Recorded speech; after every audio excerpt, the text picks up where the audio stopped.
wanted to take anyone that has an interest through this new series that I've started. It's been a total departure for me. Where it comes from is, well, it's a long story. Long story short, I think that we live in an age of multimedia when people have more of a tendency to say, my life was changed by Kanye's latest album, or a film, or some other art form, a good book. I think that still happens to people all the time. But we've become less emotionally connected to digesting paintings.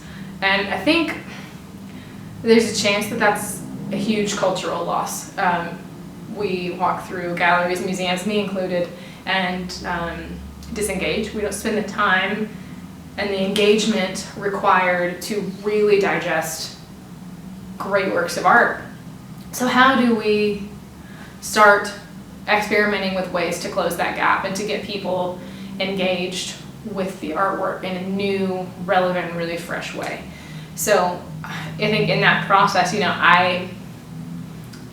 I've kept my work very, through the working with the body. I worked with the body for a full year and took my ballet, my dance background, and put it into the motion of basically faceless figures, very Michelangelo style.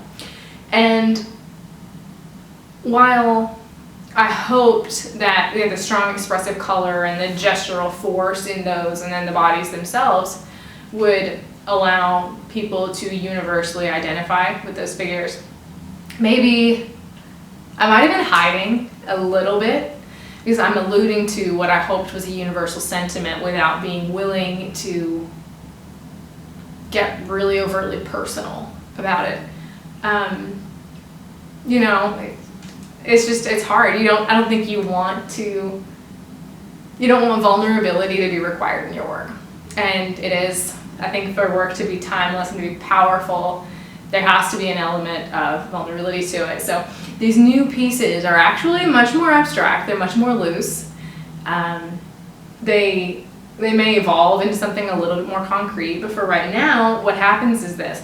These pieces, like the one behind me, start with raw journaling on a canvas. I'll take whatever topic that I'm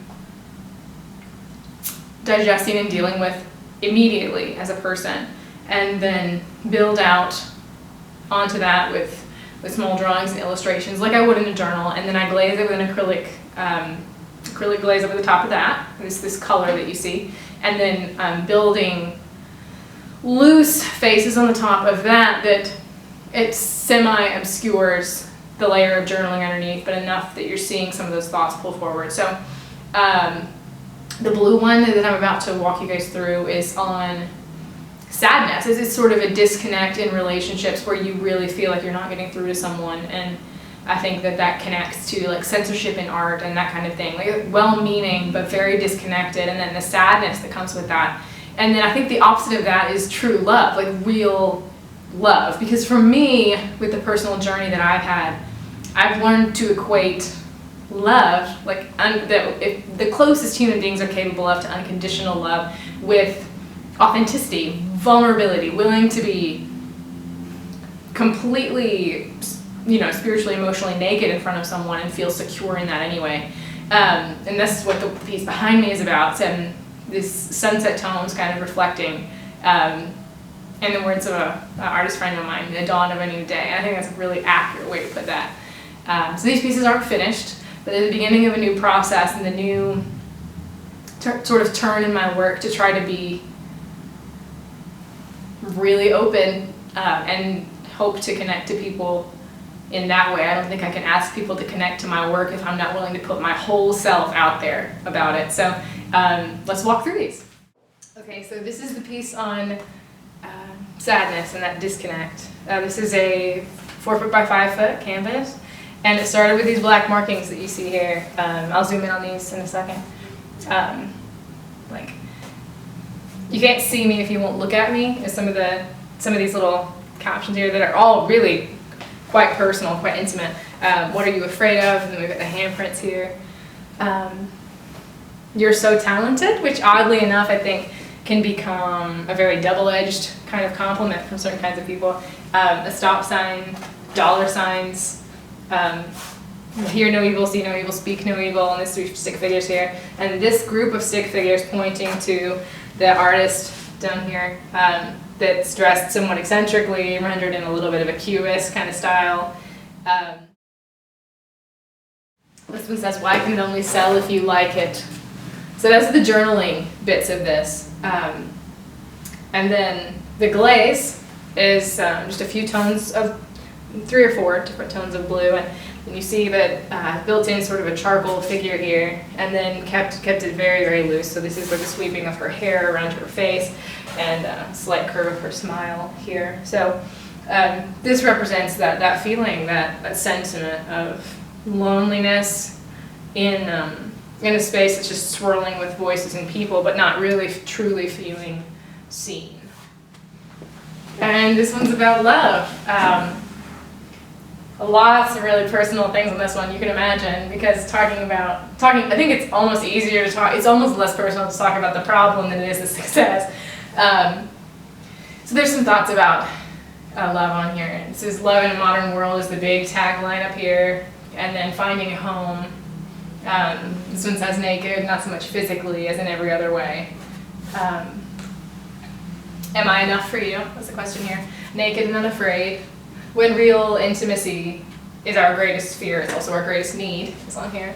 And then, like the hard things about love, like when you really find what you need in a relationship, it almost feels selfish because it's not hard for you. You're not tearing yourself apart to be with that person. So it says, what if the greatest things we ever do are also the most selfish?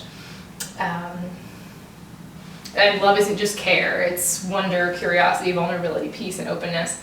And then there's some details from basically snippets of my personal memories of like how the small things mean so much in a relationship. Like a memory of just someone checking in on you at a time you didn't expect it, or whatever it might be. And there's some really like things that might not mean anything to anyone else, mundane items that were just things that when I thought about the concept of love that came to me. So it's like there's a frying pan on here, there's a teacup, there's a movie on a laptop, just some small things that wouldn't mean anything to anyone else. So just exploring the concept of what do these two sort of polar concepts look like right next to each other. I would love to see these two hung together, in all honesty.